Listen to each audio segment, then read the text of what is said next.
is one of the questions about where are we going with astrology? Mm-hmm. What are the next steps in the 21st century? Yes. On the one hand, the internet helped spread the word out and make astrology more visible. I would have never had a chance to see you and to talk with you. You see? You would have come to the astrology is supposed to give you an understanding as you go through life. Mm-hmm. It's not about holding your breath. Mm-hmm. Wait, there's a Pluto-Saturn. Don't do anything. Or there's Mercury retrograde, and don't sign and don't breathe. You go online and you see, should I date a Gemini? They all gonna cheat on me. Well, if you need to learn something from them, yes, why not? If it's fated, why not? The level that But yes, you describe more easily reaches the masses. Mm-hmm. Mm-hmm. Because the masses don't want, they have short attention span. There's a need for quick answers. Yes. And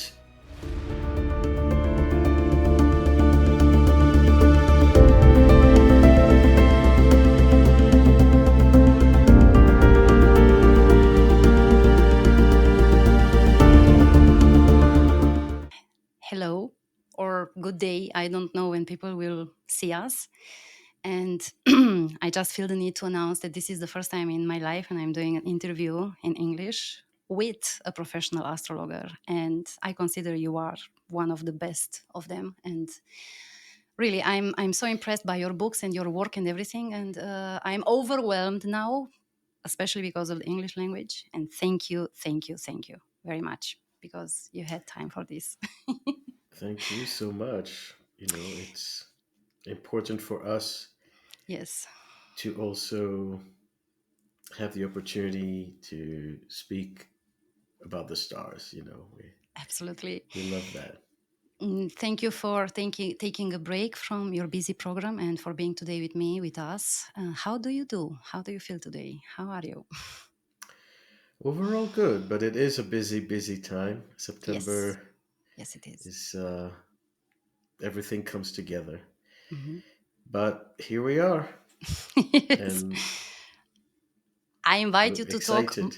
to talk more than me because I'm sure I will do sooner or later a mistake in English, and I don't want to expose myself in such a ugly level for my public.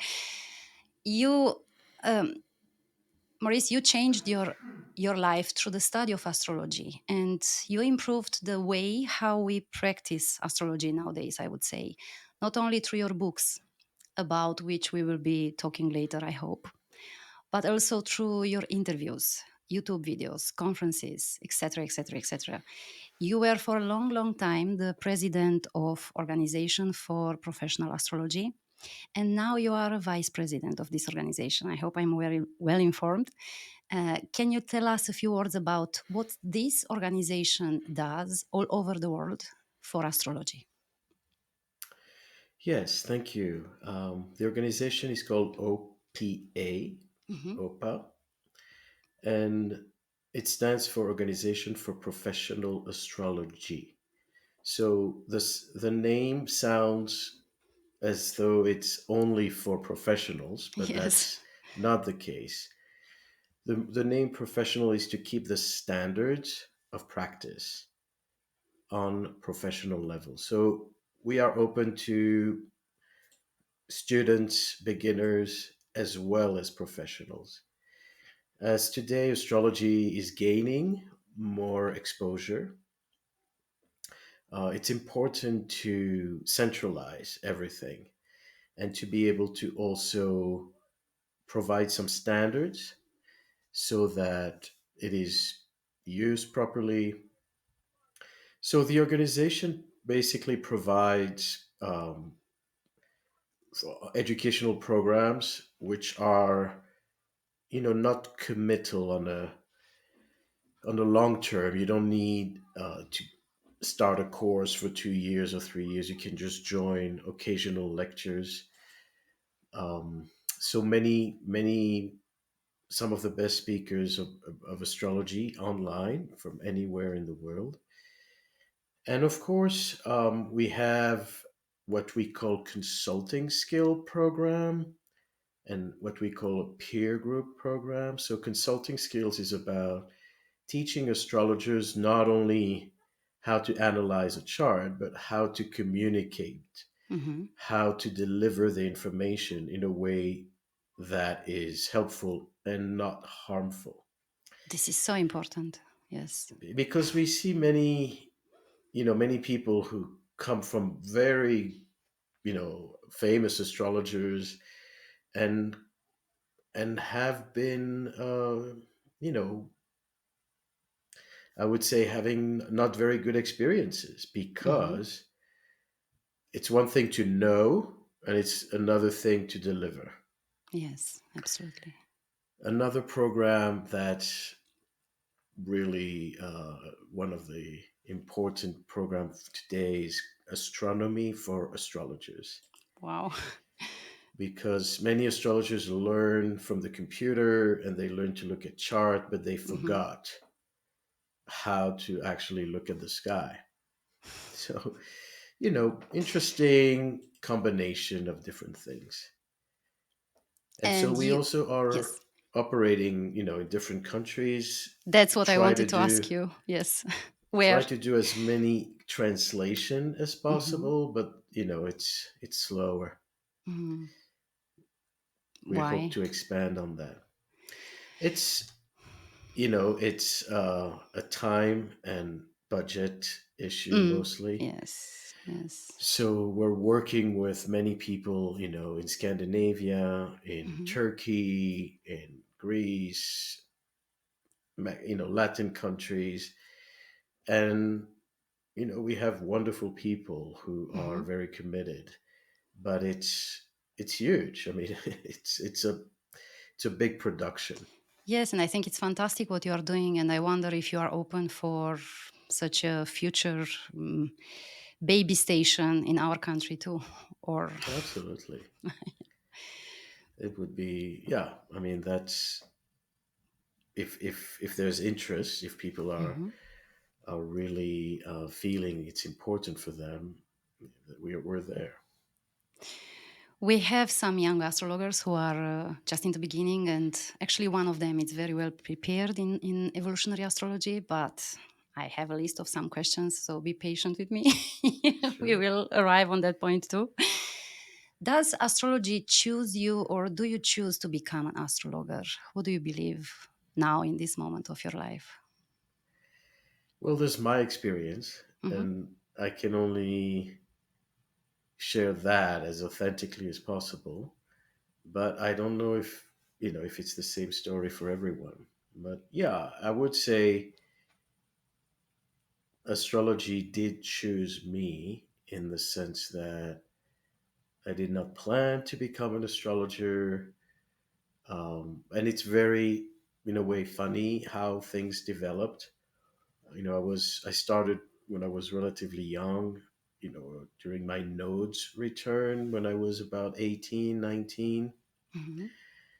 And I was just planning to study until, people start coming to me and asking for readings. And then they ask me to teach them. And when I, was not confident and I said, go to the more advanced teachers, they say, no, it's you. And there were Hmm. some reasons that I was, this lady that spoke and wanted me to teach her, she was French speaking. Hmm. And you speak French, And of course. and I Yes. speak French, and I was the only person who could teach her in French where we Hmm. were. I was living in Israel at the time. And Yes. so she said, I can't go to other people because they don't speak French. Yes. So, circumstance, synchronicities. Hmm. And then, I started to teach, and that expanded over time. So it's, Okay. you have to say yes. At some point, you have to just take the risk, because especially during those times, uh, becoming an astrologer was a foolish idea. It was too You early for, or It why was you too say early, that? and then it's Hmm. difficult to make a Hmm. living. Yes, it is. It was before the internet time, Yes. when everything, was so more easily accessible. Hmm. So it was a kind of an adventure. Hmm. You go and sail on this ship, and you don't really know. It's not a practical decision. You're not becoming an astrologer because you want security. You're doing it because it's a higher calling, and you have to Yes. trust. You had regrets? You had moments when you thought you want to go back and to not do this anymore. You had that type of crisis which are coming usually during a Nope, deep level study. never. No. What I do want is, to be able to bring, other expressions of myself also to astrology. Hmm. Before I was fully involved with astrology, I was involved with sound engineering Hmm. and art. So, I had to give that up completely, because Yes. astrology, takes a lot of my focus. Hmm. So I hope, to find the time to be able to go back to something that is also going to be creative artistically. You missed that. Uh, Yes. I miss that. And I understand you better than you can imagine because I'm an actress and that's why. Yes, I miss that too. Yes. so, I mean, but again, astrology has given me an extraordinary life. Hmm. You know, I'm not just talking about doing something that you feel is really helping people and making a Hmm. difference, and in ways that nothing else can in that domain. Yes. And so it's a privilege to be able to serve as this channel in a way. Um, and on a personal level, the ability to meet people, to Hmm. travel, um, to have a very strong community. Hmm. It's also, you know the, when I sometimes reflect, I I see some friends, who have work in the corporate world, Hmm. and they speak about, they like their job, their function, but sometimes they have to deal with circumstances or bosses Yes. that are very Yes. toxic. And Yes. of course, it happens in astrology too, but there's something Hmm. about astrology that you are in an environment where Hmm. people are conscious. It, it, it's easier to get along in a way when Yes. you are in an environment that is of high mind. Hmm. It brings the best out of people, not Out their of people. frustration, and not their, Exactly. I didn't get my uh, phone line on time, and the things that Yes. we have to deal with on a daily level. So it's also a privilege. I think it's a wonderful road with all the crises which are coming, but it's something extraordinary. I have another question for you. Does astrology teach us about life in a holistic way? You said once that you don't have the element Earth in your chart, and astrology somehow saved you. How exactly? Well, these are two questions. Yes. And Yes, I know. yeah, one of the things I would say is astrology has, brings a holistic perspective, Hmm. because it's an opportunity to look at your life from a distance. It's, you look, on the one hand, you look from Earth at the sky, and the stars. But astrology also takes you to the stars to look at the earth. Mm-hmm. And so you can see things that you don't normally see in your day-to-day subjective perspective. Yes. And so you see the past, the present, and the future. I mean, that's pretty extraordinary to have this perspective on time, on life Mm-hmm. cycles. So you have to, the holistic way, and I think it's also a choice of how you practice astrology. But from my perspective, from an evolutionary and soul perspective, you have to connect the physical with the emotional, with the mental, with the spiritual, and see how one affects the other. Um, but I assume that some astrologers will only deal with practical questions, and others, you know, prefer to only connect on a spiritual level. So to me, the holistic principle is to actually connect spirit with matter. Yes. I think this is something that we suffer from in our civilization all over the world for the past centuries, is that we separate the physical from the spiritual. We separate Exactly.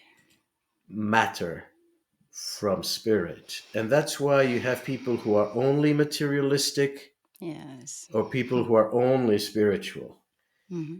And it's not really working. It's not the way. Yeah. And so your question about myself, the way I would say it is yes, astrology saved me because it put things in order. It provided a sense of order in the universe that was not the order of society. It was not the order of, school teachers.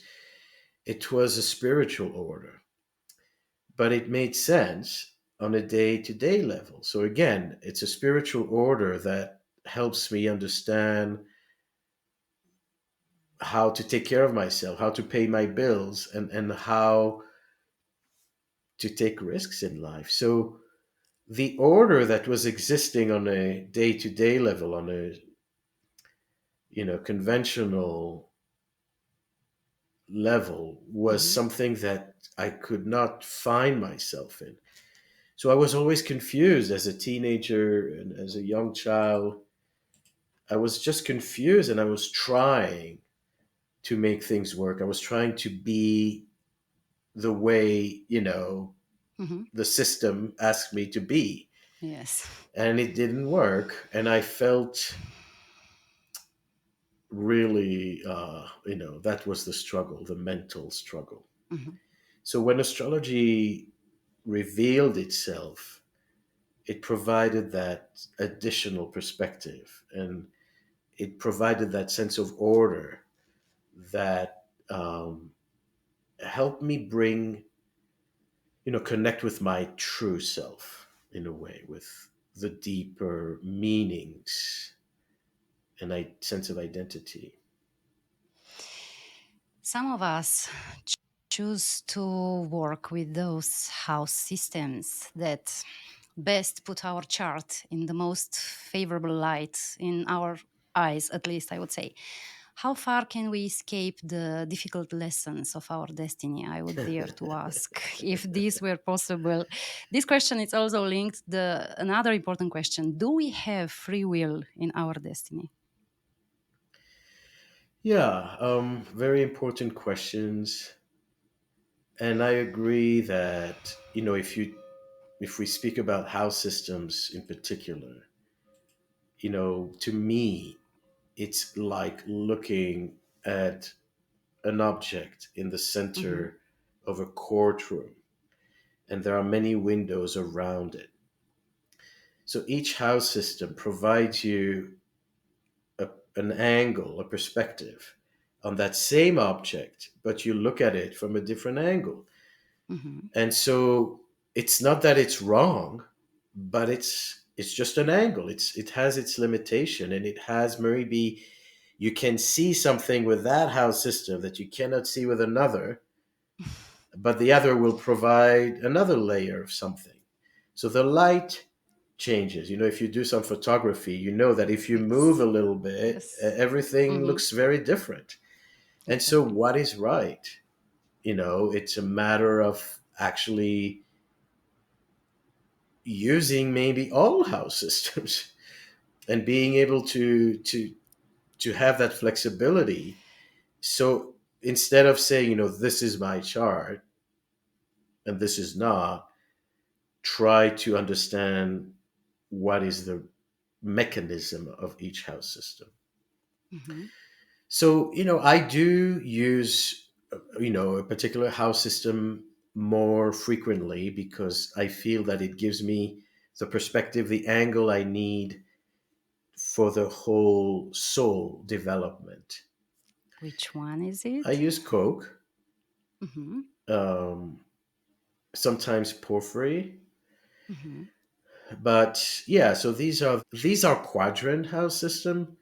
So Hmm. similar to Placidus. Maybe you know Placidus. Yes, of course. Placidus, equal, and whole signs, but nothing So else until now. Coke and Porphyry are similar Hmm. to Placidus. They're in the same logic.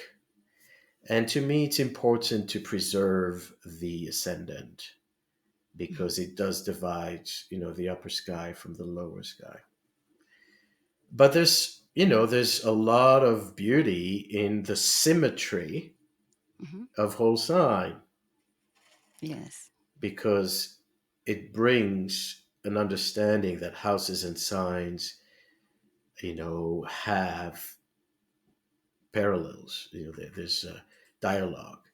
So there are some systems that are more symmetrical Hmm. and systems that are more organic. It's Hmm. like, in a way, when you have a tomato, that is organic, it looks deformed. It's not very pretty, Yes. um, but it has a lot of flavor. And potential. Yeah. So the quadrant house system, Placidus and Coke, they can look very awkward, Hmm. especially if you move in northern latitude in Russia or Scandinavia. Yes, yes, yes. But that's how nature is in those places. The sun is never on top of I mean, unless you're on the equinox, but usually you're going to see the sun, it's going to be in front of you, rising and setting. Hmm. So it's normal that when you live in those places, the house are not going to be pretty or symmetrical. It's Yes, of just the course. way life, nature is. I was asking you, thinking at my third house, because I have Saturn in Placidus located on my third house and in my third house. And I can't say I resonate with this. And in equal, it's in the second house. And yes, I can say I always had problems with money in my life. So I can find some. That's why I was asking that question: how can we escape of our destiny or fate, or how much free will do we have, or Well, the free uh, will to me comes in a different way. But if you speak about your Saturn, I will say it affects mhm. both houses. It will have an effect on the second house, it will have an effect on the third house. That's Absolutely. again, astrology is a Hmm. cycle. Hmm. And so we tend to think of houses as something very rigid. If it's Yes. here and it's not there. And it's not Yes. like that. There's Hmm. like twilight zones where it's like, even when we ask about the age of Aquarius, when does the age of Aquarius start? Oh, it starts on December 12, 2012. Right? So it Yeah. doesn't work this way. It's a No. transition, it's a process. And one fades out and the other one fades in, and there's a period where they overlap. Hmm. The same way when you have planets at 29 degrees or 0 degrees. There's a lot of influence from the neighboring sign. Mm-hmm. So it's the same with your Saturn. You may Mm-hmm. feel effects in both houses. And the thing is, sometimes we say, it doesn't resonate. And then, at some point you hear a different interpretation. Yes, yes. And then it says, oh, why, maybe after all.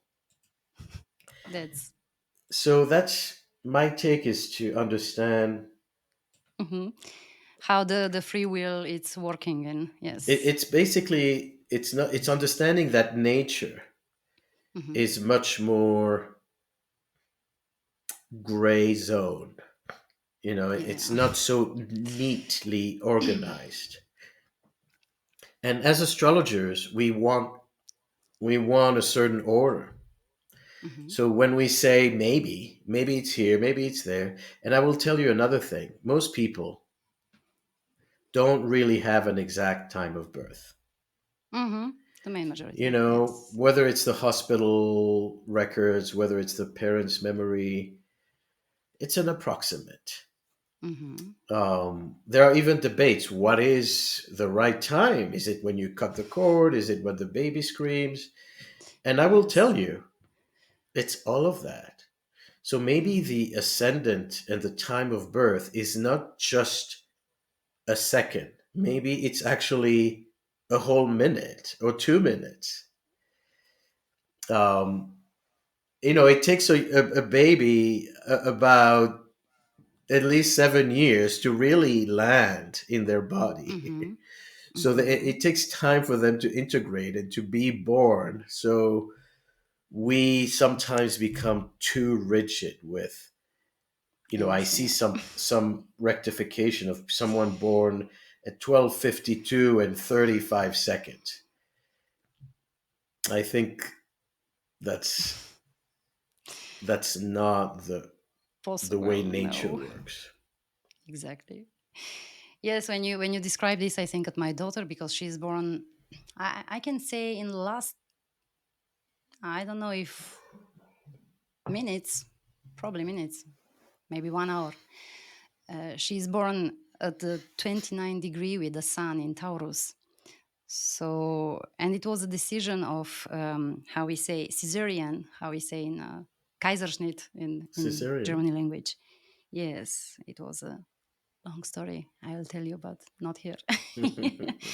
And it's impossible to not ask yourself it was planified in the destiny or how it was and why. And actually, I had some strange dreams before. Um, when when we know that conjunction between Saturn and Pluto is coming, as happened last year, how could we mentally prepare for such a transit? I would ask you. I'm curious if an experienced astrologer is preparing in any way for difficult astrological times, or is he just waiting to being surprised without any special training before? Can we prepare for astrologically foreseeable bad times? I would say, like the case of 2020 in the recent past. Yeah, I mean, that's where free will and fate, Hmm. that's the discussion. Do we have free will? I mean, the fate is we cannot change a Pluto Saturn. Exactly. That's fated. Like, we're going to experience Pluto Saturn. The free will is, how are we going to experience Pluto Saturn? I'm The curious if you same, did something about this when I'm yeah. sure you knew that something bad is coming. And Yeah, I mean, I wrote about this in five mhm, years before, and yes. it was, in a way, preparing, because there was something about 2020 that's not just Pluto Saturn. It's a Hmm. combination of multiple repeating factors Yes. that led to, a very dramatic outcome. So the free will, yes, I would say there is free will in that context. The same way we cannot change our chart. Hmm. You're born with a certain chart. If your daughter is a Taurus, she cannot be a Leo. She will always be a Taurus. That's fate.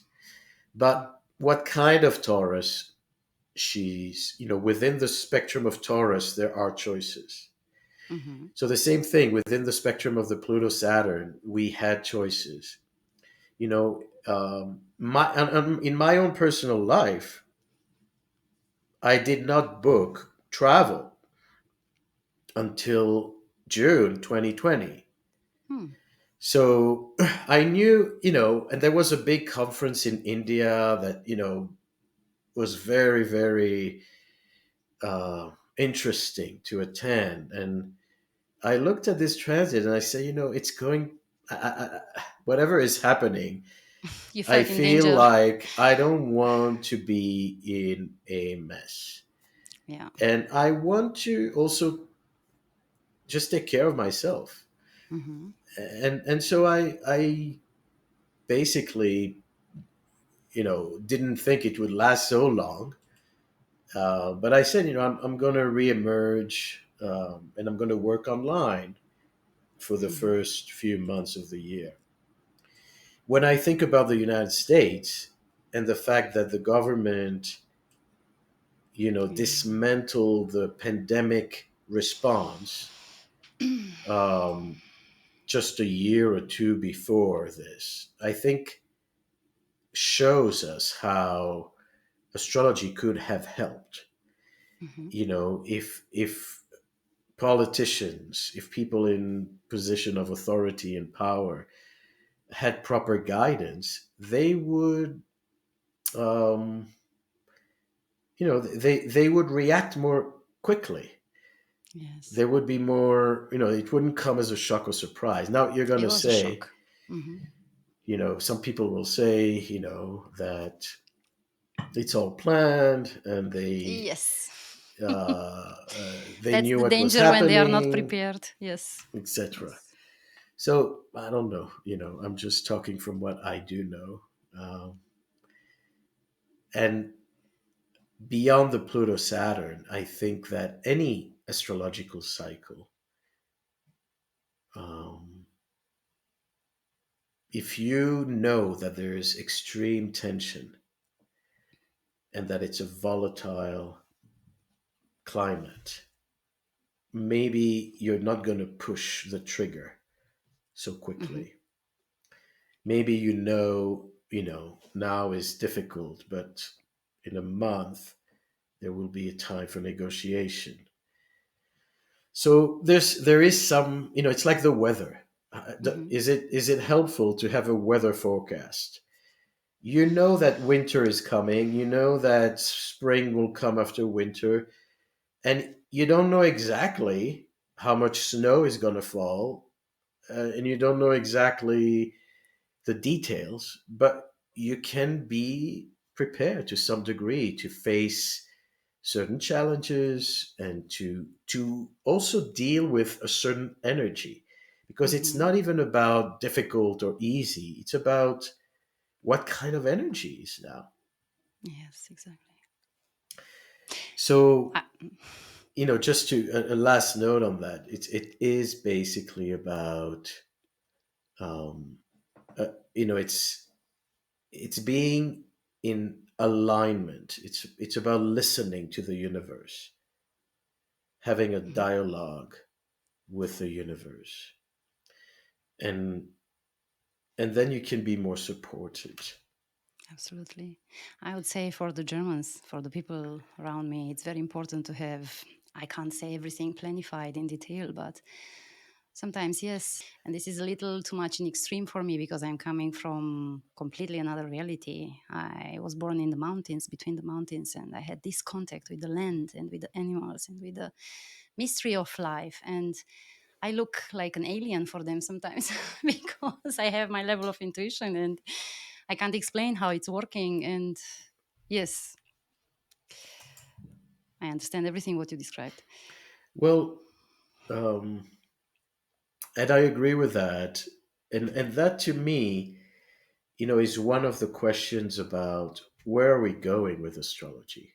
Mm-hmm. What are the next steps in the 21st century? Yes. Um, on the one hand, the internet helped spread the word out and make astrology more visible. I would have Also, never had a chance to see you and to talk with you, you see? Well, I you would cannot have be. come to the United States, or I would have come to Maybe. Romania. So there, the internet was a real help, but at the same time, we see that, like you say, there can be an oversaturation Hmm. where, people want answers, and they can become overly dependent on that to a point where it's not healthy. It's not Yes. healthy for two reasons. Number one, it's because you have a new moon is coming, and you have dozens of astrology reports, and they all focus on one thing and or another, and it's not a Yes. complete picture. And the other thing is that astrology is supposed to give you an understanding as you go through life. Hmm. It's not about holding your breath. Hmm. Wait, there's a Pluto-Saturn, don't do anything. Or there's Mercury retrograde, and don't Yes. sign and don't breathe because, it's going to go wrong. And I want to say, in a very unexpected way, I I tested this through circumstances.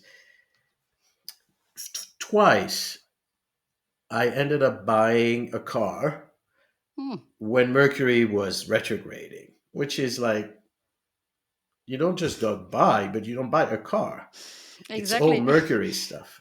And it was Yes. and both are the best cars I've ever had, Yes. from that time.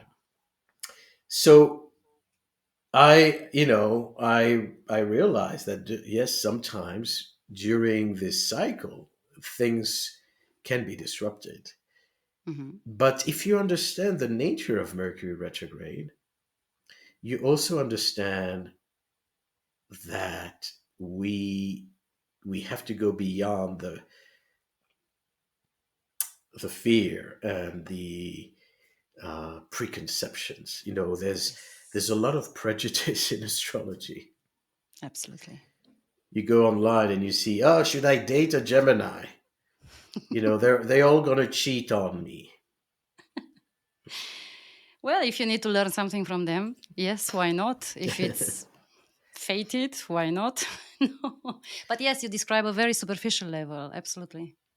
In And that's the level. understanding That's the astrology. level Yes. that more easily reaches the masses, Mm-hmm. Mm-hmm. because it's the masses don't want. They have short attention span. There's a need for quick answers, Yes. and it becomes diluted. And I will say, I'm fine, with light astrology. I'm fine with some humor and memes and some, quick advice. Mm-hmm. But you have to know that it doesn't end there. Mm-hmm. You have to know that, this is junk food, and that if you eat your bag of chips now, you will also need a good meal later on. I have so many comments to come after you say what you say, but they are all in my language, and I don't want to make mistakes. But I completely agree with everything what you already said. And my public, it's very diverse, and we have all the layers: beginners, medium, advanced. So please talk for all of them, especially for the advanced ones. You work a lot with the theme of reincarnation in all of your teaching and readings, I've heard. Faith in reincarnation, it's a delicate subject where I live now, but also in Romania, my country of origin, I would say. How would you advise us to tackle this concept? Can we practice evolutionary astrology without believing in reincarnation? I would dare to ask you. Yeah, I think you could, because, what is the premise of evolutionary astrology is to understand that things do not happen randomly. We go back Mhm. to the holistic principle that if you meet someone and they affect you in a certain way, if you have even, a car accident, it's not just, oh, a mistake, oh, Mhm. random. There is a thread. So the evolutionary mindset is to understand that everything is linked for a or multiple purposes. And what we do as astrologers is to understand from the chart what these purposes are. But I will say you could do that and just focus on this life and the lessons for this life and the focus on, what's in front of you. But it will not be complete Mhm. if you don't consider reincarnation. And one of the reasons is that one of the premise of evolutionary astrology is that you have different levels of consciousness. Mhm. So if there is no reincarnation, we would all start from the same consciousness and we would all end, whatever we manage to do in this life. But it's very clear that we are not all born in the same level of consciousness. Some children are more mature than their parents. Absolutely. Um, and Yes. that's not maturity about getting a job or being responsible, but it's a No. maturity that has to do with, psychological awareness, emotional intelligence. Mhm. And so, where did that come from? Is it genetic? Is it environmental? Is it education? It's not Mhm. education because the parents, did not provide that. And, so that's just the surface. Mhm. Then there are some researchers that into reincarnation that confirm as much as we can the fact that there is a thread, but Mhm. not only that, but also that a thread that tells us that astrology can identify reincarnation. Because it's one thing to know, oh, there's reincarnation, but it's another thing to say, is astrology helpful Mhm. to use with reincarnation? And I can say, yes, it is. Um, so, there are different case study. You can, if you go to my website, there are some Mhm. videos about that and looking at charts and some people who remember, Mhm. some children who remember their past lives. That's why I was asking you about your research. And Yes. Yes. Yes. Yes. and then looking at the charts. So this is, you don't always have the opportunity to do that Mhm. because to find a child that remembers their past life is not easy, but then to find the chart of the past life is not easy.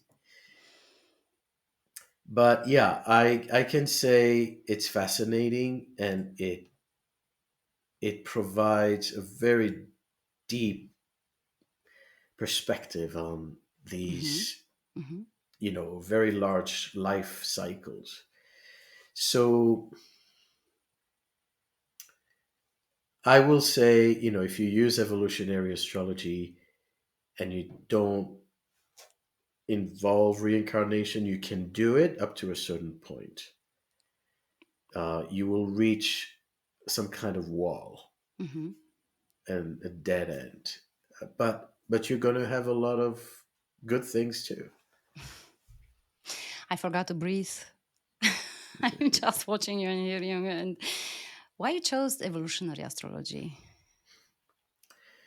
Well, I think it's the first type of astrology that I was really exposed to. Mhm. It's part of it coming to me. Mhm. But I think that if I didn't, I mean, it wasn't called evolutionary astrology when I first Mhm. studied it. It was just, astrology of the soul, astrology of spiritual development. Mm-hmm. So the term evolutionary astrology, I incorporated it a little bit later as I met my mentor at the time, Jeffrey Green. It's And absolutely fantastic that you had the chance to talk with him and to meet him. And we know not enough about it. I already had a guest. She's very good in what she's doing. And I would ask you to tell us more about him. And of course, if you want, and I don't know how long time you have, this is a question which it was not on my list. So, yeah, well, just to go back to the yes, earlier point yes, that please. evolutionary astrology is kind of a wide umbrella. Mm-hmm, There are different techniques, there are mm-hmm, different ways to use it, but the premise of evolutionary astrology is that there is a process of development that is not just physical, that is not just psychological, but it is mm-hmm. spiritual. And that astrology is used for that purpose. Because to me, once you understand the spiritual, then you understand relationships, then you understand work, then you understand health. It filters to everything else. So Jeffrey Green, just a few words. I don't want to speak, overly,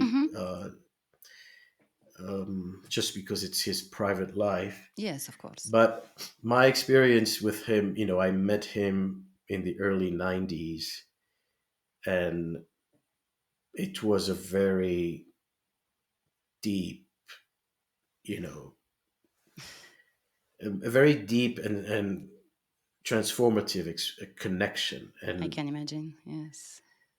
when he was speaking, we were Mm-hmm. all in a kind of a trance state. He have an amazing voice. Absolutely Yeah. fantastic Well, voice. some people didn't always understand him. Yeah. Um, Yes. and then, sadly, in about 10 years later, circumstances of his life led him to retire. But, he left good books, and we still learn from them. Mm-hmm. Um, but yeah, I will say I really stood on the foundation that he provided and grew in all kinds of different directions. You are absolutely lucky. It's fantastic. Actually, I think you deserve this. It's not a matter of luck. I believe in this. That's what I feel about this. We meet some people in a specific moment because yes, we need to have that meetings. They are planified. I'm sure Yeah, about. yeah. And again, it's something that has a past life history. Hmm. So, it's a journey continued to as far as I'm concerned. Hmm. But it wasn't without challenges, I'm sure as about. it is with Yes. everything. Um, but it's part of that trust. You Hmm. trust that, and I will say also for me, I think part of my response to astrology is when I knew I found a teacher, I left everything, and I said, this is what I must do. This is what I must study. It's more important than everything else. So I committed to Hmm. this kind of path, and so it was important to be 100% in those choices. Some of us we are searching all of our life about such a calling, I would say, and yes, some of us we are lucky, some not. I'm happy for you. No. I have another question prepared. Should I continue? you, Sure. I've heard an interview where you say that Dane Rudyard says in his last book, and I want to ask you which book about you're talking, um, how an Aries can be a warrior but a very talented artist too. There are many layers in which we can activate our chart, you said, and the consciousness behind the chart cannot be seen. Is this doing the evolutionary astrology, I would ask you? Your research about the twin charts is speaking a lot about this topic, and can you share us some ideas or examples? Well, it is a very important. I think that's part of what I was talking about earlier, the Yes, levels of yes, evolution. yes, you did. The book by Dane Rudyard is called Astrology of Transformation, Hmm. and where he speaks about 3 or 4 levels of development. Hmm. So, once again, a person may be born in a very advanced stage or in an earlier stage of what we may call soul infancy. Um, and this changes completely the way you will use the chart because how conscious you are means how you will use the energy. If you understand that it's energy, then what your free will is, what do you do with this energy? This is where Jeffrey Green developed, his own um, foundation for his body of knowledge. So Dane Rudyard was really, you know, a very important catalyst. He called his astrology humanistic astrology. He didn't call it evolutionary, Yes, yes. but it's basically derived. It's a natural continuation from Hmm. that. Hmm. Hmm. So the easiest way to understand or describe it is you can have the chart of twins, as I wrote in that article, Hmm. and they have pretty much the same chart, especially if they're born with a cesarean and they're pulled out around the same Yes. time, and yet they will have different lives.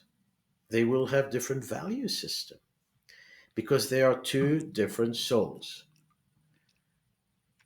So they have a different history. Absolutely.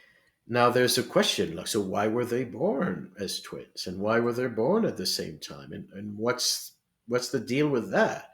Hmm. And twins do represent a polarity. Um, there's a lot to uncover there, and then you have triplets, and Octomom who had 8 children. Today, everything is possible. Yes. So all of them are different children Hmm. with the same chart. And so this is critical because it tells us again that you can express the chart on a very low level and on a higher level. I mean, another example that people use is Charlie Chaplin and Hitler. Yes. I mean, they don't have exactly the same chart, but they're born, Hmm. very close, and the reason why they compare these charts is because they are so opposite in many ways. And yet, Charlie Chaplin had his own shadow, not killing people, but Hmm. difficult emotional intensities. Um, and you will see that with different astro twins or people who are not biologically connected, but they're born on the same time and place. Hmm. So if you don't consider that, and most astrologers unfortunately don't incorporate that, I think you're missing a big part of your Hmm. analysis. Um, Yeah. that's what I can say. Your books, Neptune, the 12th house in Pisces, one of my favorite. I'm still in the middle of reading. I am absolutely fascinated because I have a lot of planets in my 12th house. And yes, I'm still trying to understand myself in some moments of my life. I think it's a science fiction mission sometimes. Then the other books, Astrology and the Evolution of Consciousness and Insights into Evolutionary Astrology, are absolutely wonderful and very well received by the public. Can you talk a little about them, please, for my public and for the future Yeah, readers? my my wish is to be able to write more. Mm-hmm. There are like at least 20 books waiting. And Do it, I please. just, I need to do it. It's a matter of time because I Mm-hmm. have so many commitments. But the thing that is also very interesting, the Neptune book, I will start with that because it's kind of the one of the deepest work for me. Yes. Yes. And it's a book I wrote in 2000, about Mm-hmm. 20 years ago. And then I released a second edition in 2018, Mm-hmm. which I feel is the complete version. It's the one you should have. Yes. So that book was very important because it was a process of really writing about something that I was learning as I was writing it. It was a channeled Mm-hmm. experience. Mm-hmm. So it was a fascinating process to suddenly have this knowledge being downloaded exactly like a computer. And it took at least at first 4 years to write the first edition, but then I was not ready because my English needed more work and I didn't have experience in the publishing world.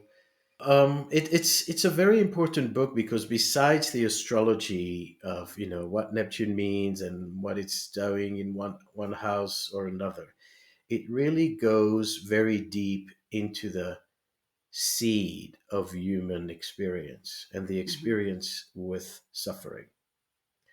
How do we understand suffering? How do we understand the meaning, the reasons, and how can we see that innocent people are sometimes suffering so much and taken advantage of? Or how can we live with that? It's one of the most difficult part of being on this planet is to see not just the fact that there is suffering, but that some people who don't deserve it Mm-hmm. are suffering. Yes. If you see an abused child, what did this child Yes. do to deserve, abusive parents? It's very hard to live Mm-hmm. with that. Yes. And you cannot say, oh, this child was a bad person in a past life. It's not enough. Mm-mm. It's not black and white like that. Life doesn't work like we say in those neat little boxes.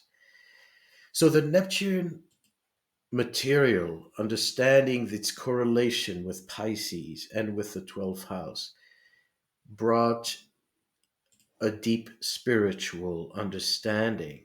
To me, one of the most important understanding is that the real spiritual challenge is to be on this planet.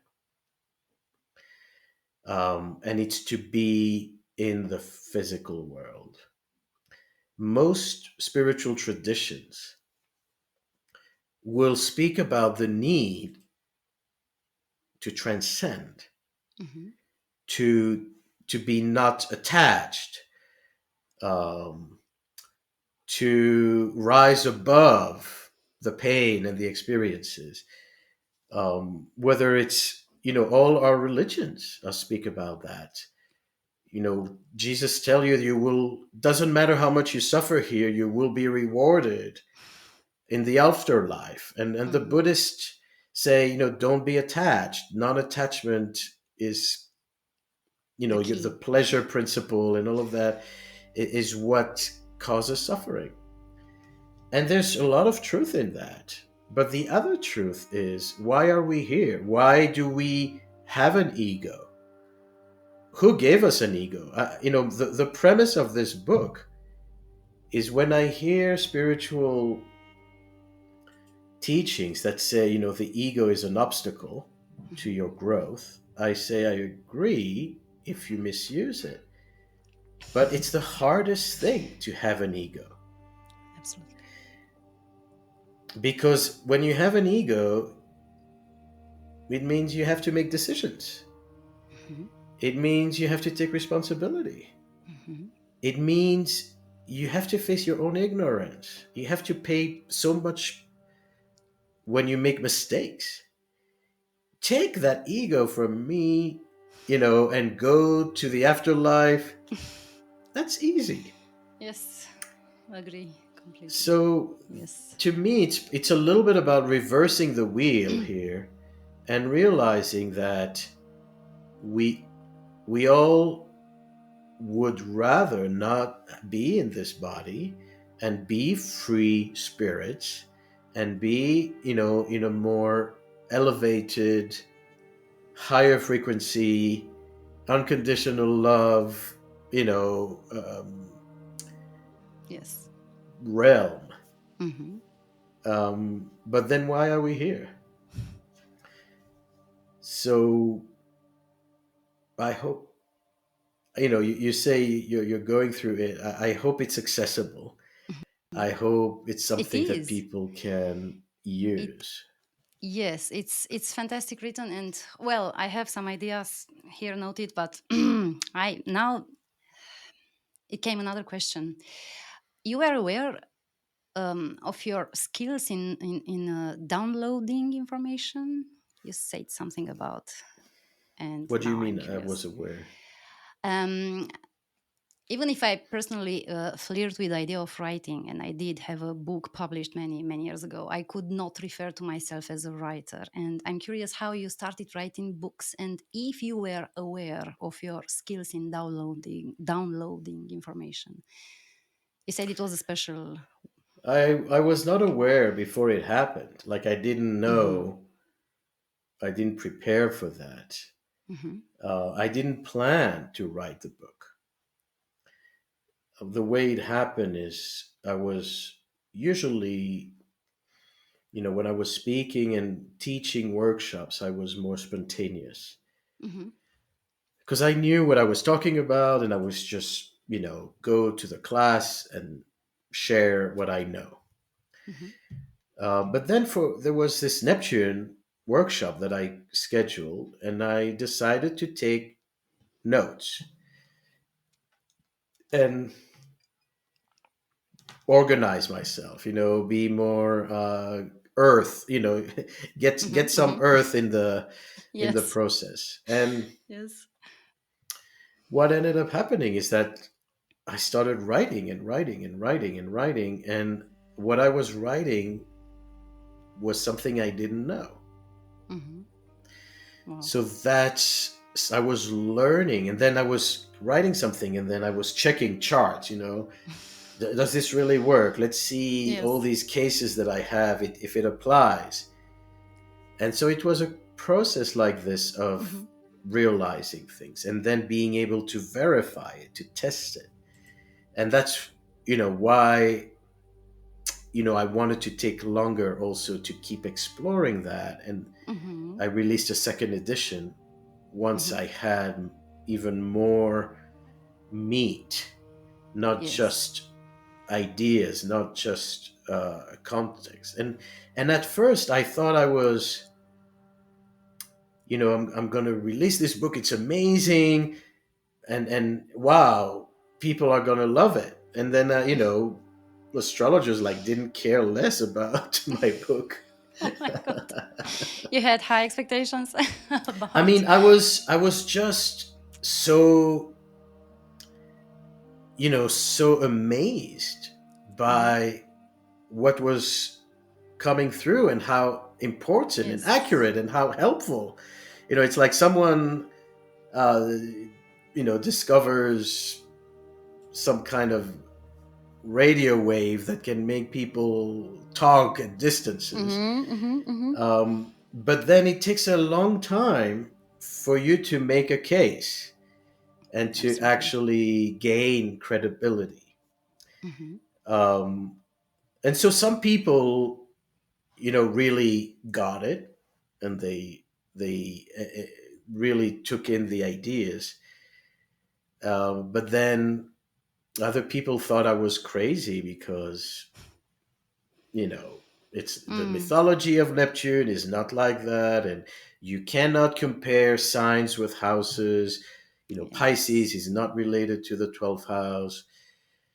So you had a lot of arguments and critical thinking, which I think is a good thing for, It is. There is too. as Yes. part of testing Make things. make people to think and to go deeper if they really need answers. And the second book, Astrology Volume 1 of the Evolution of Consciousness, is a book to introduce people to the concept of evolutionary astrology. And Hmm. there's a whole chapter on the levels of evolution, which we talked about. I mean, but I will tell you honestly, it's a book I want to rewrite also. Why? Why? You are Um, not satisfied by why? because, no, everything in the book I stand behind, Hmm. and it's something I would not take away, but I feel like there's something that needs to be added. Like I would Hmm. organize it differently. But Hmm. you'll see when it's published I the can't second wait, time. really. And I will tell a lot about these books to all my friends, and especially because I can explain more in my language. It's easier. Some ideas from your books made me to dream with my open eyes. I would say one of my favorite is the more evolved spiritually love is the result. This is really fantastic. And you said at one point that chart it's a spiral, not a circle. That's a beautiful image. I really like a lot. Can you develop this concept? Can you give us more details about how this spiral it works? That's that's the evolutionary levels of consciousness. When you Hmm. go through the cycles of the sign, there's a natural connection. Hmm. Aries leads to Taurus and then leads to Gemini. They're not separate. They are part of a process. So you could go through these 12 forces, through these 12 influences, like chasing your own tail, circles and circles and circles. Even if you look at your clock, it's just one cycle and another day and another day. Time, astrology is time based. Hmm. So once you understand that there are different levels of consciousness, you understand that there is a higher level of going through the same energies and the same cycle, but on a higher frequency, on a higher understanding. And that's how you create a spiral. Now, this is very much connected to the forces of Pluto and Uranus, Hmm. because Uranus is the force that spirals up from the earth to the heavens. And Pluto is this force that spirals down into the core. So Pluto is the spiral down, and Uranus is the spiral up. Now, when I say down, it's not devolution. I'm not talking No. about something like spiraling down with drugs or spiraling Yes, down. yes. I understand. I'm talking about going deeper. It's like the Hmm. tree. Hmm. What we see is the tree going up to the sun and Hmm. branching out, but the roots are also growing just as much. And Pluto is about these roots. It's about the nutrition from the core of the earth. So we need both the sun and the darkness. Hmm. And that's why the symbol of the snake and the eagle are so interesting here, because they both represent those forces of spiraling up and spiraling down. Um, so yeah, when we look at a chart, it's a flat piece of paper, but But in fact, there's it's not. more to Yes. it. You talked about Pluto, and now I'm thinking about another question. Can you give us some ways about how to activate the right energy in our chart when we are going through a difficult transit? When Pluto in transit, it's conjunct with the Sun, for example. Could be a heavy one. I have friends around me who had problems with this. Yeah. And again, one of the ways, if I can use Yes, a please. general perspective, is to trust Hmm. that this is an intelligent universe, that things are not out there to get us, Hmm. and that if there is a struggle, if there is pain, there's also a remedy. It's like they say, there's a plant that provides a cure for any disease. So each disease has a plant that will help it or cure it. And that's what we need to understand, is that this universe, if we experience pain and suffering, it's also because we are facing our own limitation. Hmm. We are facing our own mortality. So it sounds cliche and it sounds like, yeah, easier said than done. But it is helpful, because what I have seen is that sometimes with this understanding, you say yes to life. Hmm. And when you say yes to life, the solution will often come. But it's a solution that may not be easy. Sometimes it's Hmm. hard medicine. We speak about Scorpio and Pluto. It's interesting that, the sting of a snake, or the bite of a snake, or the sting of a scorpion can kill you, or That's can right. cause a lot of Yes. pain. But it can also be a cure. Hmm. There were some people who cured paralysis and cancer with venom. Hmm. It's just the right dosage. So if you take too much, it kills you. But if you take the right amount, it cures you. Hmm. And that's Pluto medicine. Pluto medicine is hard medicine. But if you are not afraid of looking into the dark, if you're not afraid to go down into the shadow, you will find the answers. Hmm. Wonderful. But it's hard medicine. It is what we call shadow work. So what is shadow work? It's facing your deepest fear, your deepest insecurities. The fear of abandonment, the fear of not being able to survive. So it's not to be laughed at. It's not to be also Hmm. spiritualized and rationalized. It's not simple. Yes. Um, but I but I, the bottom line I would say is, there is an answer. There is an answer. It may be hard to listen to it, and it may require some powerful measures. absolutely.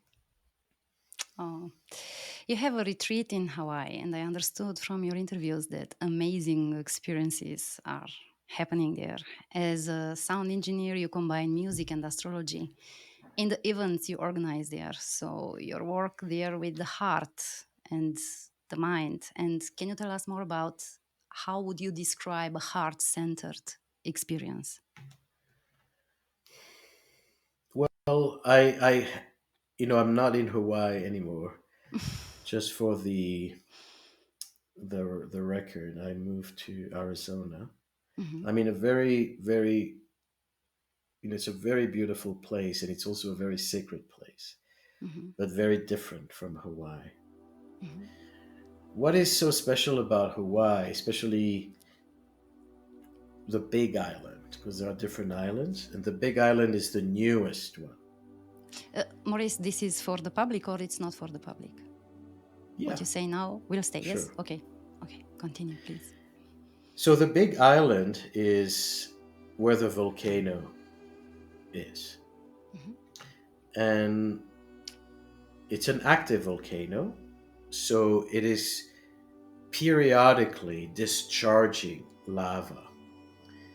And the lava slowly crawls wherever it goes and usually ends up in the water because it's a small island.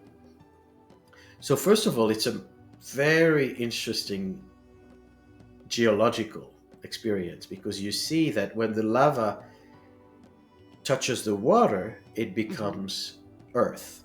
Mhm. So you see all the elements in action: It's fire, powerful, yes. touching water, becoming earth, and the combustion of oxygen. And then trees, starting to grow from that dead, Mhm. dark, and very primal piece. So one of the things about the Big Island, because you see that and you live next to it, is that you're in a constant relationship with nature. It's not just the bird singing and it's not just a beautiful Mhm. forest. You see creation, the Yes. creation of the newest earth on the planet. So there's something about it that takes you to another zone. Mhm. It's another dimension. Mhm. If you pay attention, it's another dimension. And so time is different, and the communication with nature is also very direct. There are less filters. There are filters, but less filters. I guess And people very so, well organized, they don't feel very comfortable in such an well, atmosphere. it's an atmosphere where that's exactly what I'm getting at, Yes. is that you have circumstances where the lava is not just going where it Mhm. should go Mhm. into the ocean. Sometimes it turns and then it Dangerous, can go yes. where people live. Mhm.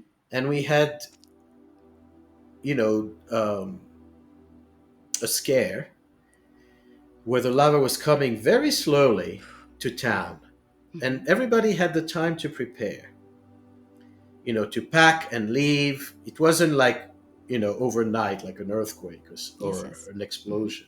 Mhm.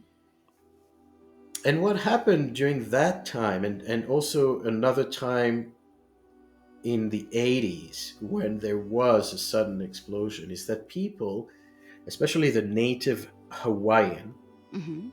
started to pray and talk to Hmm. the volcano, talk to Wow. nature. Wonderful. I would like to see such a thing. I Incredible. mean, Yes. and the stories Mhm. that I heard the stories, but then I saw it. Mhm. We were all waiting at some one of the days for the lava to cross the highway because it was on schedule. It was coming and coming, and Mhm. everybody Mhm. was ready to go. But there was a time where we knew it's going to cross the highway, and when it crosses the highway, it cuts people Yes, from of the rest course. of the island. They're going to be Mhm. isolated. You had all kinds of strategies. We're going to start our own gardens, and we're not going to rely on, the airport, and Yes. then we're going to Yes. have boats and all kinds of stories. But so we all come and we are prepared for that moment, and then we stand there and the lava's not coming, Mhm. and so we come the next day and it's still not moving, and so the lava basically stopped like 5 meters, 10 meters from the highway. And it was extraordinary because that was the end of it. Like Mhm. it didn't come the next week or the and what was happening, I mean, there were many, many people who prayed to save this village, to save this town. And the lava came and gave its warning. And you should Extraordinary. see how Yes. it traveled without, it burned only one structure. Fantastic. Hmm. By going through the garden and going around the houses and not really, just indiscriminately burning everything. Hmm. So you could really talk to nature. So the other story that's very famous in that particular area is there was a very important family there, and the whole village was again exposed to the lava, and everybody was evacuated. Hmm. Hmm. And the one of the ladies came back to her home because she wanted to get last things she forgot, and the lava was just there, like it came. Hmm.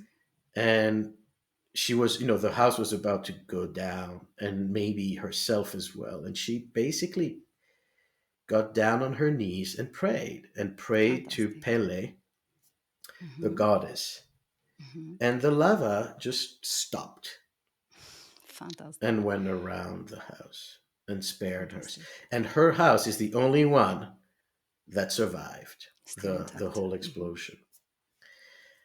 So this is things that you witness and Hmm. you experience yourself. And the thing that happened to me was that I felt a very strong need to leave the island. I love the island. It is paradise. Like you swim with the dolphins and you are close to the volcano, and there's such deep, beautiful experiences. It touched you. It's another Yes. dimension. Hmm. But I felt this need to leave. Like I said, it's I need to go back to the mainland. And some of Why? it, I had some health issues, Hmm. and being on the traveling all the time, Mm. and being like it's 6 hours just Yes. to the coast.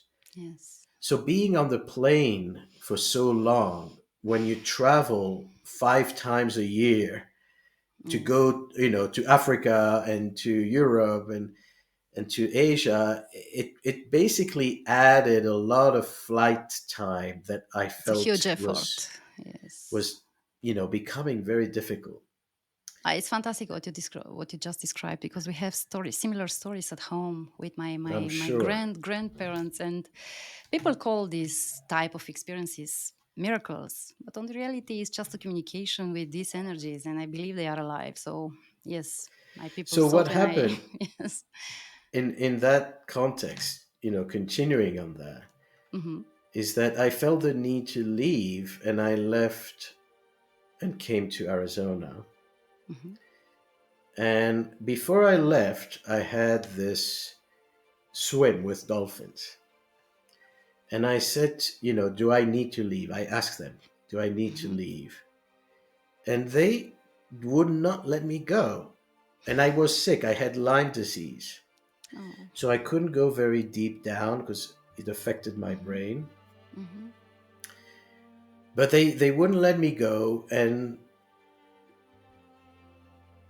it was very interesting. And the message I got was not clear to me, because it was a message of stay, Hmm. and it was a message of we're taking care of you. And interestingly, soon after, I felt better. I found Hmm. a way to help my condition, and I also found people who could help me continue my work. Like they Fantastic. came out of the blue. Yes. But at the same time, I also found a house where I would live in Hmm. Arizona. So there was some message that tell me stay, and another message that tell me you're ready to go.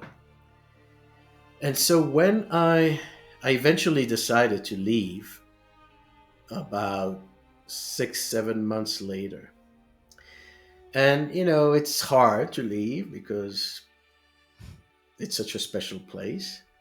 How many But years you you you know lived you there? make the decisions. And a few months after that, out of the blue, lava came out of the earth Wow. and opened the earth and opened the roads. Like it didn't come as it used to from the surface slowly down. It came from Fantastic. under the earth Hmm. to the surface in a matter of hours. 1 block from my house. Fantastic. So my house became a lava field and was, you know, Yes. basically the whole island was affected, and that neighborhood that I was living is now a museum. People go there to see what happened. So, that's what I mean. I had these transits, Hmm. and I believe that there's a remedy, but sometimes the remedy, whether you have a health crisis, Yes, you exactly. know, Hmm. whether Hmm. there's some kind of problem, just listen. Yes. And often, Because often, beyond appearances, it's something completely different. yeah. My ancestors would say that you had protection, absolutely, and not only this. Fantastic. I had no idea about this. But I think we all do if we listen, Yes. Hmm. you know, and if we also make the effort to connect with that protection, with the ancestors. I But believe that, in that sense, we have a spiritual opportunity mhm. that is available. Um, and sometimes About we listen, sometimes we don't.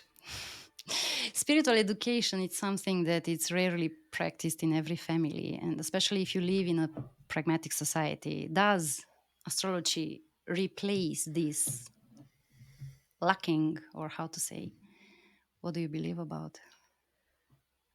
Not necessarily. I Hmm. mean, astrology helps, but if you're not connecting spirituality with the material world, Then not. you know, astrology is just a tool at the end of the day. You can use it to gamble at the casino, right? You can use it for all kinds of purposes. You can even use it to destroy the world. Absolutely. So, astrology in itself is just a force, it's a system. Hmm. But you need who is the pilot, who is going to apply it. That will depend on your consciousness. I still have 3 questions. I hope you have patience until the end. Sure. We do need to close in like 15 minutes. Yes. One of the question is, of course, you can't escape by this, considering the Jupiter-Saturn conjunction of December 2020, as well as the conjunction between Jupiter and Neptune in the spring of 2022. How do you see the next years? And what would you advise us? Well, again, I think the Jupiter-Saturn, is still in effect. Hmm. It took place December 2020. Um, and we see the different layers of that, the more superficial, the more uh, subtle. One of the changes we see is a change of leadership in many Hmm. places around the world. Even now, what we see with the Taliban's and the American leaving is part of Yes. that Jupiter Saturn. Yeah. It's a new structure. Hmm. So many old structure, whether we like them or not, whether it doesn't mean the new one is better, but it means that there's a shift, that there's Hmm. a turning of the time, a turning of tables. So we see that in the United States, a new president. We saw that in Israel. A Yes. president that was there for like 10, 15 years right after the Jupiter-Saturn. Mm-hmm. And it keeps happening that leadership structures are being re rebuilt, Reorganized, or reorganized. yes, yes. Mm-hmm. We also see, it's in the sign of Aquarius. So we also see the whole challenge of science these days, Mm-hmm. especially with the pandemic. Are vaccines safe, not safe?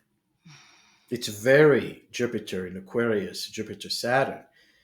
It's interesting that, Jupiter went very quickly through Aquarius and then it moved into Pisces for 2 months, roughly. Mm-hmm. And during the 2 months that Jupiter was in Pisces, there was some kind of relief. I felt better. Yeah, Yes. Personally that speaking, the yes, the yes. the Mm-hmm. pandemic was subsiding and people Mm-hmm. were free again. Mm-hmm. And then the moment Jupiter retrograded back to Aquarius, like red lights everywhere. Yes.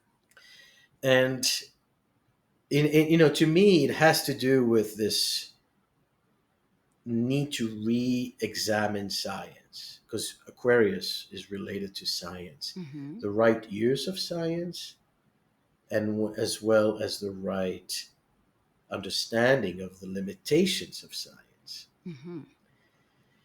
So, it's I believe going to be, we're ahead now. We're now in September 2021. Moving into October and November are going to be very, very challenging months. Um, it's part of that cycle. It's part of breaking point, climaxes, moments of, reorganization and decisions that can lead to a lot of, clashes. Mm-hmm. So, the two new moons in October and November are Mm-hmm. very dramatic. And the new moon kind of sets the tone for the month to come. But as you say, we're shifting to a very different climate in 2022 when Jupiter returns to Pisces and conjuncts Neptune, and the Yes. nodes shift from Gemini to Taurus, right? Yeah, I guess you are very So, familiar with this energy of Taurus and Scorpio. I think you can um, tell us more about what to expect in general lines. well, Yes. the interesting thing let's talk about the Jupiter Neptune Yes, please. first. The Jupiter Please. Neptune happens in April Mm-hmm. 2022, and it's have 23 degrees Pisces, and it's very powerful because both Jupiter and Neptune rule the sign of Mm-hmm. Pisces. Yes. So in a way, I'm not saying it's the same, but it's the same level of importance as the Pluto Saturn, because the Pluto Saturn were also on very critical degrees on their own nodes. There were a lot of Mm-hmm.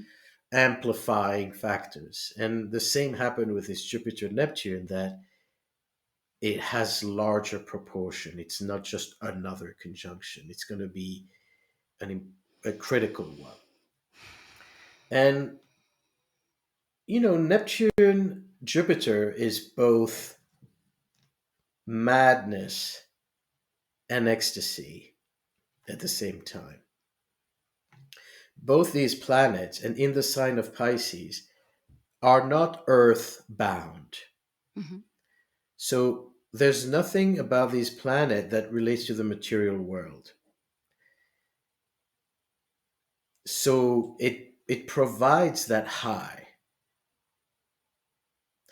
because you're suddenly feeling like you're above gravity, Mm-hmm. that you're above the physical, and it can create that euphoria. Now, is euphoria resulting from taking many drugs and then you have a crash, Yeah. or is euphoria coming from joy that you cultivated because you did your spiritual work? Mm-hmm. And that's more or less what this is about. You're going to see peaks Mm-hmm. of optimism, of promises, and these will fall flat. And then you're going to see other promises and other development, which are going to be more reliable. So anything now that is too inflated, I don't know how it is in Romania, but in the United States, the economy is crazy at this moment, By us, I can't say especially, it's better. Yes. the real estate Mm-hmm. where everything is overpriced. Yes. All the countries of the world, because of COVID, are in debt. Mm-hmm. And, they're printing money because they need to help the population. Mm-hmm. But, this Jupiter Neptune is saying, keep printing money. It's going to be fun. You're going to have a lot of money in the bank. People are not in contact with reality. That's the influence, I guess. Yes. Yes. So it creates a euphoria. It Mm-hmm. creates but it also creates the hangover Mm-hmm. right after you've been drunk. And that's what I suspect, will happen around that time, that there's going to be many balloon Mm-hmm. popping. And because deep down, the message of Jupiter and Neptune is not to escape. Mm-hmm. It's not to live in delusion. They actually tell you this is the truth. You can like it or not, you can accept it or you can fight it. Yes. But things are going to become more direct in that sense. Hmm. Now, the other thing with Neptune that has been ongoing since 2011, when it first moved in, is the more intensification of climate crisis, because Neptune represents all the larger forces, the things that are beyond our control. Yes. Talk Yes. about fate and free Mm-hmm. will. Mm-hmm. Neptune has no free will, it's all fate. Yes. So, there is a risk there. There is a risk for the intensification of water pollution and and natural events that can be, of large scale. I do, that's my optimism. Mm-hmm. I do hope that, I like how you try to not scare people. I Yes. mean, You try to because find the right words to talk about. Yes. it's important to understand that there is, you know, that there is a spectrum, that it's Yes. not just one thing will happen and that's it. So the hope is that this will not lead to more contamination, um, and because Jupiter and Neptune has no boundaries, there's no container, Mm-hmm. and what happens is that you can either feel very free or you can feel very lost. Should we behave more like the people from Hawaii? Yes, especially during this I time. feel so. Especially during this time, because Neptune takes the veils Mm-hmm. out. And this time with Jupiter and Neptune is a time that if you are more in tune with nature, if you are more in tune with your spiritual life, with something that is beyond, your immediate security, Mm-hmm. you have an opportunity to realize, to hear something of deeper nature. Now, there's also a risk with that, I know. and we see that with these periods with Neptune, Jupiter, is that people can develop messianic Mm-hmm. complex. Mm-hmm. You know, there can be this feeling of, I heard from the mountain that Yes. Yes. this is what must happen. Yes. Human nature, we're all in Yes. this. We all have our weaknesses, so we need to handle. But the other thing that's really, really powerful about the next year, 2022, is that we talk about the nodes in Taurus, Mm-hmm. and Uranus will be conjunct the North Node in Taurus. And these are usually years where there's a lot of breakthrough, Mm-hmm. a lot of emancipation, liberation. So there's something, there, it seems like it's a year where there are opportunities in the midst of this crisis. It's always a light in the end of the tunnel. That's what I believe always. And thank you.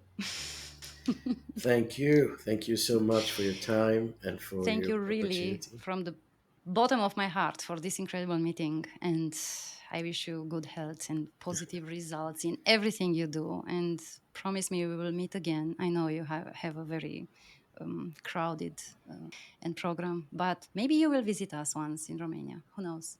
We have a Absolutely. lot of fantastic places I'm, full of I'm, special energy.